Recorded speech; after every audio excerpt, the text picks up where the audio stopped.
All right, so PubMed, government day. Yeah, government right? day. Let's just say, for instance, peak of COVID. Yeah. I'm a little bit skeptic about this thing. Let me go and research myself, do my own research, as people would say, right? But some people do their own research and actually read these papers. Yeah. Okay. If there was a paper that says, okay, the vaccine is this and that, and it talks negatively of what the government has an agenda of, they could exclude it, correct? Hello everyone, welcome back to the Shintaro Higashi Show with Peter Yu. We have a very interesting episode, something a little bit more academic. Yeah. Peter wants to do something that's not so, what's the word, meathead-ish? Is that No, term you used? No, I think judo people, there's a lot of cerebral components to judo, and I think this type of topic will help with your judo too, I think. And then it was interesting because we're going to talk about the peer review system, I think, a little bit. Because last time when we talked about PhD, some people asked in the comments like what the peer review system is. I did briefly comment on that, but not too much in detail. But also interestingly, you looked up a paper on PubMed, and then you were asking how legit it is and how to tell, right?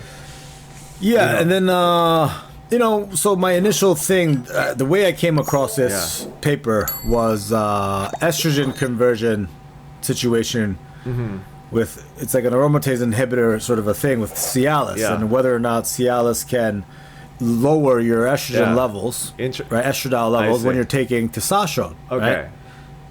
So then I was looking at it and I was like, oh, look how many people have participated in this site. It must be legit. And then I saw that it was like funded by the company that makes it. I was like, this isn't legit, And then what do I know? I don't really read. I read, articles like this, but I don't really know what I'm talking about. I kind of read the abstract most of the time, skim the rest of it. I don't really care about like whether or not the study was legitimate or not. Yeah, so so you tell me a little bit more about this now. Yeah. What is this thing with the peer reviewed? So let's kind of so we're gonna use that as an example to kind of walk it through. I did look that up. You did send that paper to me just that first of all, the disclaimer is that I'm not in medical field. I just know a little bit about the medical research is conducted, which has a lot of parallels in my field too. A lot of the science. But you're qualified to talk about it because your wife's a dermatologist. Yeah, so that helps. So she's done medical research too, so we talk about that a lot. And I do AI research, which has a lot of parallels, a lot of the same processes. We just play different sports. She's more of she's probably playing more of a sexy sport than I play judo kind of thing. Anyway, all right. So okay, let's go to start with how you found it. You went to PubMed, right? I actually Googled it. You go there. It was on PubMed. Okay, so I'll tell you. And I was like, okay, at least this thing is on PubMed. It's legit. That's what I thought first and foremost. So I'll give you a little bit about PubMed. So I actually looked it up. PubMed is very used widely, but PubMed is more like Judo Inside. In the sense that it's like, how Judo Inside has all competition results for everything, basically. Legit competitions, high quality competition to like local random ones too, right? Yeah. So PubMed is like that. Judo Inside doesn't have local whatever competitions. It's to a certain extent. PubMed is not going to have everything, but it does have some. It doesn't guarantee that every study published on PubMed is peer reviewed. Okay, so peer reviewed is another class in itself. Yeah, so I'll go into that. PubMed is maintained by your taxes. It's maintained by the government, and then it kind of gathers all the life sciences and biomedical research. Okay. It's like Judo Insight for those things. And everyone has access to it. Everyone has access to it because you pay for it. So if I'm like skeptical about certain types of vaccines, I could go on PubMed and read said articles. But now you have to know how to go through the results, right? So it's basically like asking someone had a question, who is the best judo player right now? And the person goes to Judo Inside. It looks up all the competition results. Yeah, probably gonna be Teddy Riner. But maybe there's a random athlete that just has more wins than Teddy Riner because that person just played in the local circuit or something. Okay. Just as it's a convoluted example. So that's the kind of thing. Like you would need someone who's very familiar with the judo competition scene to kind of interpret all these results on Judo Insight for you, right? I don't think so, man. Because you see, like Teddy Raniere won 3 Olympics, this and that, and then you see the results, and then you see that I took second at Liberty Bell one year. I mean, like, come on. You know what I mean? But like, people don't necessarily know the difference between Liberty Bell and the Olympics. I mean, if someone's of course they do. If someone doesn't, but that's the thing. Do you know the difference between different medical journals? You know. The Olympics, dude, every single person knows that the Olympics are more legit than the Liberty Bell Championships. So things like, for example, so that's a good point. So in that sense, that the good parallel will be like the New England Journal of Medicine. That's like the Olympics, right? Okay, so if you find a paper in PubMed that's published on New England Journal, you know that's fucking legit. You know, that's the hardest journal to get into. But there are other journals that are very local, like specific to the field. Like Liberty Bell is a decent tournament in the U.S., but you wouldn't know that unless you are in the American judo scene. You know? That's true. So that's kind of like the thing. So first, you go to PubMed, you basically... One quick way to verify if it's legit or not is to check where it's published. Right? Okay. All right, so PubMed. Government day. Yeah, government day. Let's just say, for instance... peak of COVID. Yeah. I'm a little bit skeptic about this thing. Let me go and research myself, do my own research, as people would say, right? But some people do their own research and actually read these papers. Yeah. Okay. If there was a paper that says, okay, the vaccine is this and that, and it talks negatively of what the government has an agenda of, they could exclude it. Correct? Well, who can exclude it? What do you mean? PubMed, not publish it. No. PubMed is not like that. It's a database. There's everything gets on it. It's like Judo Insight. Everything. Yeah, pretty much. Everything. You can kind of, for all intents and purposes, you can kind of say there's So when they were making fun of ivermectin and stuff like that, like I could look up papers during that time period with ivermectin having favorable results, even though it's against what they want us to do. If it was published in these journals and so... Here, a good parallel will be that you're doing research in judo. For example, like who's the best, who's the current best American judo player in '73 or something like that. And then you go to Judo Insight and look. Jack and Etsuka. Yeah, because you're an expert. But now, someone who doesn't know judo much is going to look through the Judo Insight results. Or you want to compare which is Jaguar better or Ono Shohei better, kind of like some question like that, right? Yeah. Say those two players have similar results. I'm not just saying Jack or Ono Shohei, but some similar results, and you want to see who's better. You have to now go into the matches and see if they have played against each other in what settings. You have to see the content of the match. That's kind of like reading the papers and see. And you can see that you just have to have the base knowledge of judo to interpret how these matches have played out, right? All right, but not every paper on PubMed is peer reviewed. No. Just explain to me peer reviewed. So the peer review system is basically kind of like the basic qualifications or qualifying rounds for a competition or criteria. Yeah. You know what I mean? Yeah. So that means it doesn't necessarily mean that that's the absolute truth. That you have to see that. So just because someone entered the Olympics doesn't mean that the person is the best judoka. All right, let me ask you a question because I'm not getting my questions answered. Yeah. Well, I haven't even asked any questions, but I have questions in my head that aren't answered. So someone could peer review it and say this paper's trash. So I'll go into the. But it'll still get the stamp of approval. It's peer reviewed. So that's where it gets into the details of how it's conducted, right? So let me kind of step back at why we started having the peer review. You gotta be a little bit more faster because I'm getting bored. You, bro. Okay, I'll go. Okay, so let's start. Yeah. The peer review just doesn't work someone says no or someone says yes and then it goes in. The peer review is in a competition, there are like judges that there are rules and like qualification rounds that basically allow people in or not, right? All right, so I'm interested in this theory. I write a paper. Yeah. Okay, I design a study, I write a paper. I just send it to PubMed, or what happens? I send it, where do I send it? So basically, you can... So you want to basically enter a competition. That means you want to go into the journal, basically, right? Yeah. So you send the paper to the journal. The journal or the conference has like deadlines, recurring deadlines. Then the editor of the journal, editor decides if the paper gets in or not, right? But the editor doesn't have all the expertise because now science is so specialized, just like sports have been very specialized, right?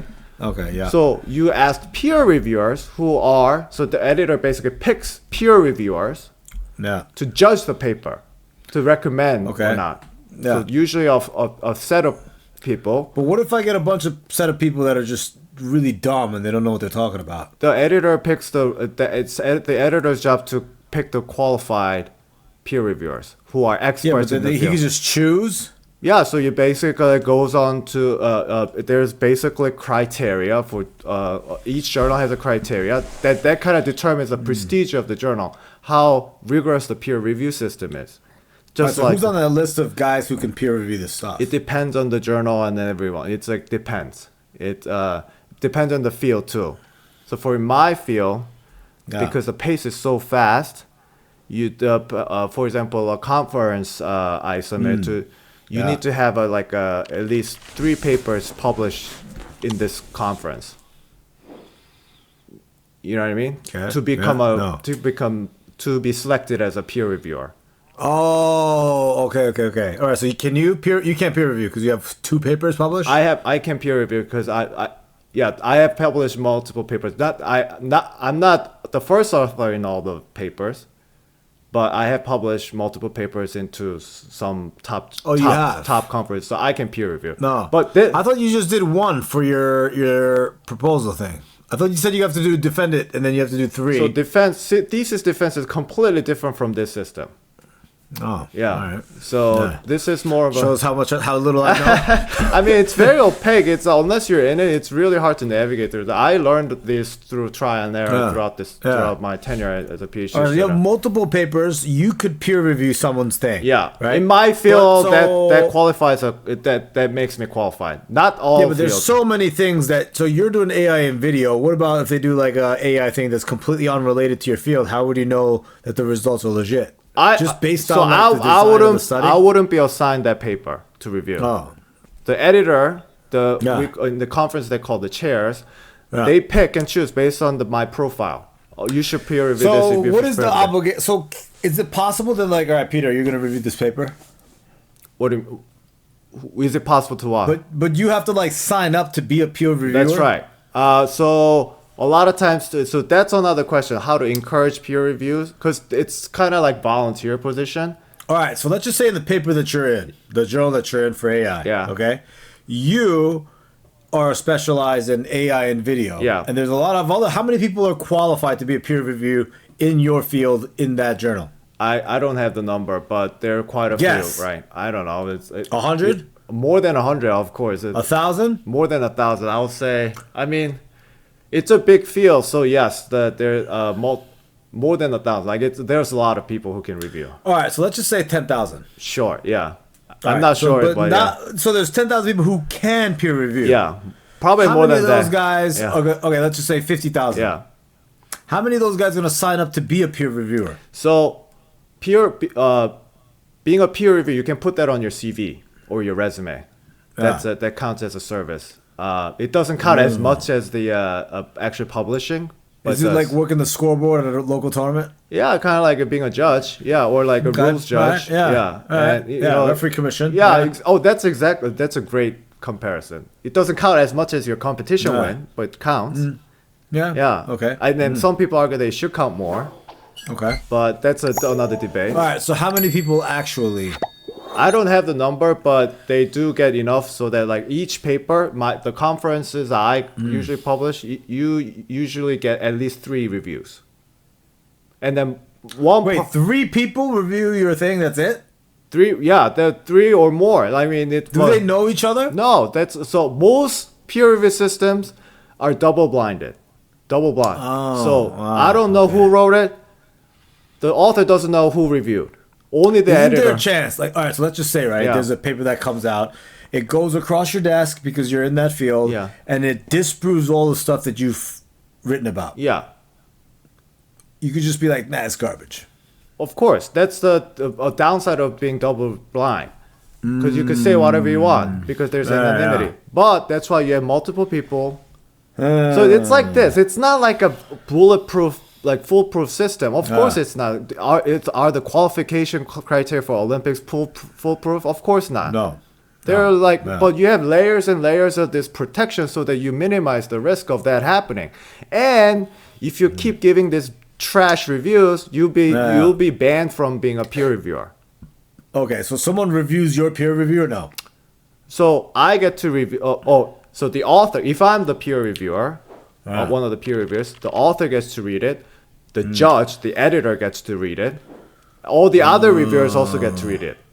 But they're all anonymized. Has there ever been a time where it's like, all right, judge, look at this peer reviewer. Of course. He can't even spell the words correctly. Of course, man. This guy's a moron. Get this thing out of here. Does that happen? Yes. I've written letters like that to editors saying, hey, it's an anonymous letter, right? Or like a secret letter. You can, most journals and conferences allow that. Yeah. And you basically say, it's a kind of a joke.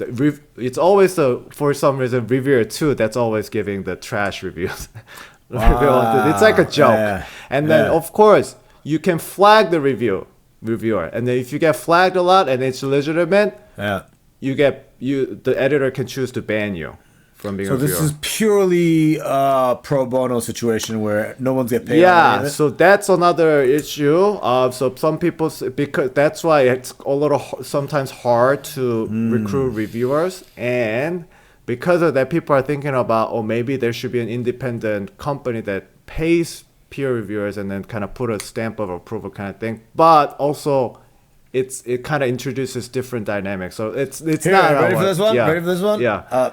Leave it to me to fix something that doesn't need to be fixed that I'm not an expert in. Okay? Yeah, I'm open to ideas. Yeah. Randomize in a lottery system. Every now and then a peer reviewer gets $10,000. Oh, just kind of like a lottery. It's like a incentivized, not by volume, not by doing. I get paid X amount. It doesn't affect the thing, but every now and then you get a thank you bonus for being part of the thing. Maybe that's it. I've never heard that. Maybe I'll start telling people about proposing this idea. Leave it to me. But again, so because how judo rules always change the qualification, right? Yeah. People are always tweaking the peer review system. But the idea is simple. Like, there's so many research papers coming out, and there's so few spots for journal publication. So how do we ensure? Yes. Yeah. So let's just say not your field specifically because there's no sample size really. Yeah. But if you're doing medication stuff like we were talking about, like Cialis, the number of sample size kind of matter, right? So like when you're a peer reviewer, can you say like, all right, first of all, they studied 3 guys who are out of shape. This has nothing to do with anything. Like, this shouldn't even be allowed because it's just like this. Of course, study's flawed. That's a very valid criticism. Can you say, hey, the company who makes the product funded this thing?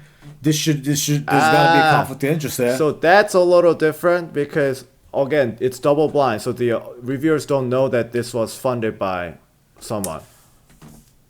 We don't even know the identity. Nothing about, just the content, right? So that question is up to the editor. And now, just because a company funded the study doesn't mean it's automatically invalid. Just because Judo Federation funded Ono Shohei doesn't invalidate the fact that Ono Shohei is a good judo person. All right. Not to keep interrupting you, but I have a lot of questions. Yeah. Right? You just said just because X, Y, and Z, it doesn't mean... Yeah. But there's still a conflict. Like, let's just say, for instance, like you're spending hundreds of $millions on research. Yeah. Phase 1, Phase 2, Phase 3. All right, we finally get it. Now we're ready to make money on this thing. Here's a paper to prove the efficacy of this thing. data's kind of like not really doing what we want it to do. Let's just get rid of some of these data and then just put this one, and then, you know, right? There's no way for the peer review to know that the data's been fabricated, right? So now the peer review doesn't. It's just kind of like the qualifying rounds, right? Of course, getting into a top journal is an accomplishment in itself. Like just like qualifying the Olympics is an accomplishment, right? But once it's published, now everything is public. The identities of the authors, who funded them. Now the real shit happens. The real competition happens. People will try to like tear this thing down, left and right. Someone will definitely mention that. Like, oh, this was funded by... I love how you never fired up when we're talking about grappling, but now you're so fired up. What's up with that, Peter? No, I'm fired up. I'm especially fired up because I love, you know, finding these intersections between my two interests. You know, I think it's cool. There are a lot of good parallels, but just like just like you have to duke it out once you qualify for the Olympics, you have to actually have a match. That's when once it's accepted, people start, you know, criticizing it. That's the real battle. Like if you're gonna survive. Okay, so let's just say this company funds its own research and says if you take this drug, you'll be 10 times stronger. Sure. Right? Yeah. Obviously, it's skeptical, but then the research shows that it's, you know, the methodology is correct. Seems to be correct. Everything is correct. You know, peer reviewed. This is a good paper. This is legit. It gets out there, gets published. Now all of a sudden, people are like, I don't know about this data. Let me redo the study. Of course, people do that. Okay, reproduce. All right, that's good. That's good to know that. And then they could look at it and be like, hey, this company who's making this stuff funded this. It seems fishy. Let me test this on my own. I'll explain. People do this? I'll explain to you why people do it. It's like what process is that? It's a gold mine for the. It's just like people doing research. So someone makes a crazy claim and it gets published in a top journal, right? Yeah. But if you disprove that, you'll get so much reputation for that. Reputation? Yeah, like so you'll be like, oh my god, you're the guy who disproved this crazy theory. Oh. So this is it. You're basically like, oh, Terry Renair wiped the floor. Yeah. But you're the guy who beat Terry Renair. Tore it down. Okay. It's kind of like that. All right. So what happened in your field recently that was like that? Someone disproved some big thing that was like, wow. I think ChatGPT is kind of like that. So there was a huge debate whether the approach taken by ChatGPT was actually going to work that well. A lot of debate, a lot of division. Yeah. I was actually on the when I started my PhD, I was on the side that ChatGPT would the approach taken by ChatGPT wouldn't work this well. But it did work. It did work. So what is the mechanics behind it that works? It's like a large language model, right? Yeah, so I definitely want to dedicate an episode for that. But basically, the debate was that the OpenAI's theory was that if we give a lot of data, train a huge model, it'll do crazy things like reasoning and just like do what ChatGPT does. It's kind of mind blowing, right? Yeah. All these crazy cognitive tasks. But on the other side, people are basically saying you can't go to the moon by building a tall ladder. Like keep building a ladder. People argue that you need a fundamentally different approach to solve this problem. Yeah. There was a huge debate, but ChatGPT basically kind of, pushed the discussion to the other side because it works so well. It works really good. I used it like the other day. I was like, I got some weird like ALT, AST results back. I was like, hey man, I told ChatGPT, like, the medications that I'm on. Do you think my medications should be causing these enzymes to be elevated? And it was like, it gave me a good answer. Yeah. I was like, holy moly, Can you even... The fact that it works so well, that's LLM is like a very like close to my research. I use LLM, like I know how like mathematically it works. I mean, that's my job to know. But I read the whole history, like what language model is, and then up to like I know I can kind of give you the whole history too. Yeah. The fact that it works so well is just still mind-boggling to me. It's wild, man. What about churn? Can you tell us about churn? Churn? Oh yeah. So when you have, hold on, I gotta. I'm so bad. Jesus, Peter. When you're running a business, right? Mom and pop shop, judo dojo. You have customer churn, And our friend's company, Hakuin.ai. Hakuin, yeah, we can post the link, but Hakuin can help you with customer churn. Thank you, Drew. Thank you, Jason, Levon, Judo TV, Higashi brand. Yeah. Thank you so much for all your support. All right, let's do another episode about judo now. Yeah. I did that answer your question on how to like? It did. I get what peer reviewed is now, and I think it's more legit than I thought. I honestly thought it was just a bunch of guys in a room like, yo, guys, forget this guy. We like this guy. No. It was a lot more. I never thought of it like that. And then just, it's a peer-reviewed journal. Now I kind of get why it is, but I see its flaws too. Like I know a little bit more about it. So thank you for teaching me that, Peter. So it's kind of like, basically how judo rules always change. It's the same thing. People are always tweaking because ultimately what we want to find out is, good scientific results get published. If you guys are watching this, please comment in the YouTube section whether you like these kinds of conversations. I mean, I enjoy them, but it's so far from what we're doing. So, I definitely want to hear feedback from our listeners to see if this is something that we should keep pursuing. Peter's very happy about it. He almost quit on me, so he's like, I want to talk about, I wanted to talk about politics, but Peter was like, no, we're going to talk about academia. I'm like, all right, okay. Well, I don't know much about politics, but I do know more about academia, I guess. So you don't know much about politics? Is that right, Peter? No, I mean, not enough to like really comment on it authoritatively. And but if you guys like it, I mean, I try to like kind of make it relatable, and I think there's a lot of value. Great. So let me know if you guys. How you guys think, and we'll see you guys in the next episode.